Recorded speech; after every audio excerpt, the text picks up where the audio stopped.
aí, galerinha, tudo bem com vocês? A aula de hoje será de maneira diferenciada, voltada para questões de concurso. Vamos estar falando dos termos essenciais da oração. O sujeito. Vamos começar com algumas questões do CESP.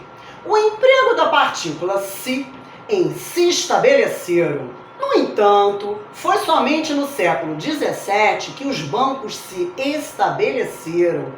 Indica que o sujeito da oração é indeterminado. Está certo ou está errado?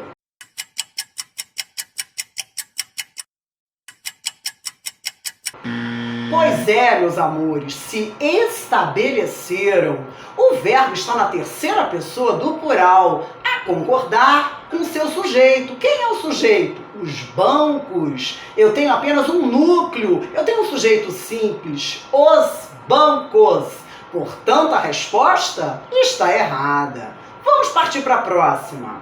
A expressão moedas mexicanas e peruanas. No extremo norte, por exemplo, continuavam sendo usadas no comércio moedas mexicanas e peruanas.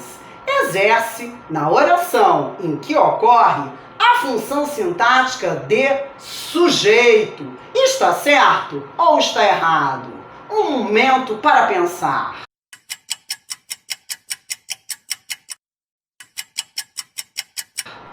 Pois é, nós estamos diante, com certeza, de uma função sintática de sujeito, o que está destacado. Moedas mexicanas e peruanas. Eu tenho dois núcleos, portanto, sujeito composto. Partindo para a próxima. Considerando-se apenas o trecho viver em ambiente sem gravidade, faz coisas curiosas com o corpo. Não se pode determinar, do ponto de vista sintático, o sujeito da forma verbal faz. Tá certo? Está errado? Vamos parar para pensar.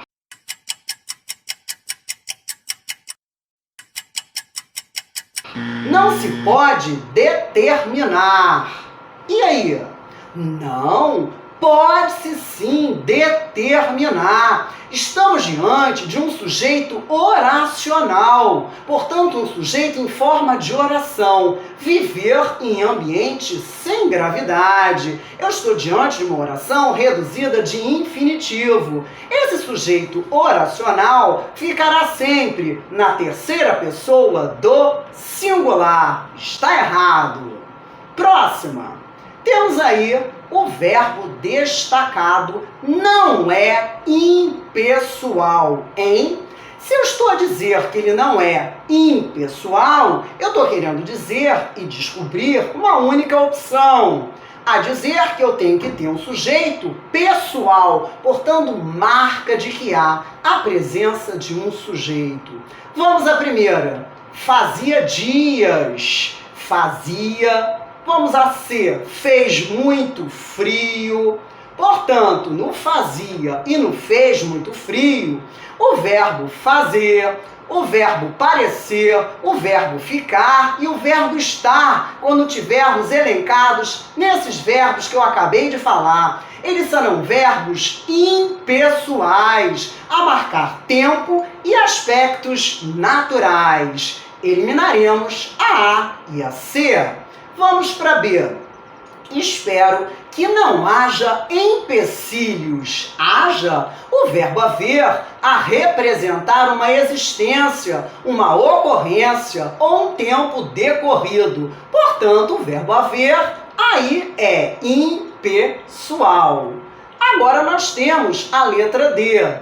Já passava das 4 horas. O verbo passar, seguido de preposição de mais a, e depois marcando-se uma circunstância temporal, um advérbio de tempo. Quando tivermos essa fórmula da língua portuguesa, não é da língua, na parte da matemática, teremos o verbo passar, a preposição de, mais um elemento circunstancial, dando ideia de tempo. Nós teremos aí um verbo impessoal. Não se esqueçam, por conta do concurso. Mas, se não estiver fechadinho nessa norma, nessa regra, ele será um verbo pessoal. E a última opção, que é a nossa resposta, marcar um verbo pessoal.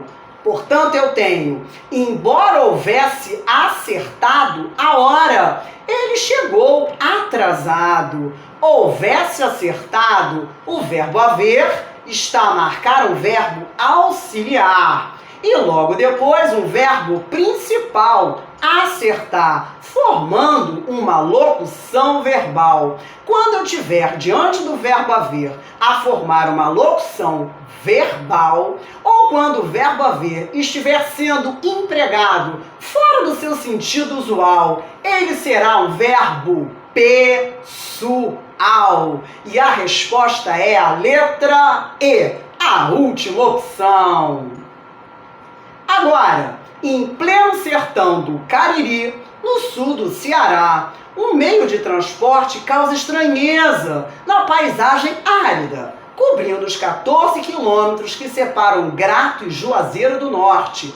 Um misto de metrô e ônibus transporta passageiros. Trata-se do primeiro veículo leve sobre trilho, VLT do Brasil.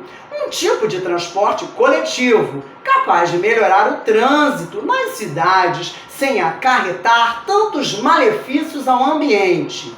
Além de custar menos que o metrô, transporta muito mais passageiros que o ônibus e é até 93% menos poluente que este. Transporta muito mais passageiros. Vamos ao que a questão quer do nosso raciocínio. E aí eu tenho o sujeito da oração transporta muito mais passageiros. Está elíptico.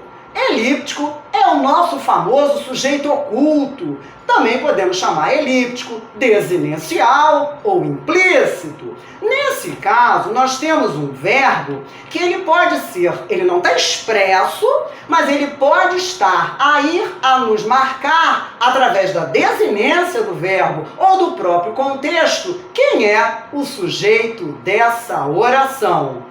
Ele é marcado como um sujeito elíptico. E com certeza, pelo contexto, sabemos que é o transporte coletivo. E aí, VLT. A resposta está certa! Agora, o termo gente. A gente no Brasil interessada em exerce a função de sujeito da oração e quem se insere. Eu tenho o verbo haver aí. Toda vez que o verbo haver estiver a marcar a sua impessoalidade, portanto um verbo impessoal, aquilo que vai vir depois dele, se eu já estou dizendo que ele é impessoal, será o complemento do verbo. O complemento do verbo haver, porque ele aí, nesse caso, sendo impessoal, ele será transitivo direto, não é sujeito da oração. O que eu tenho aí é gente, objeto direto, não é sujeito dessa oração. Está erradíssima. E aí, a aula de hoje fica por aqui, mas teremos muito mais.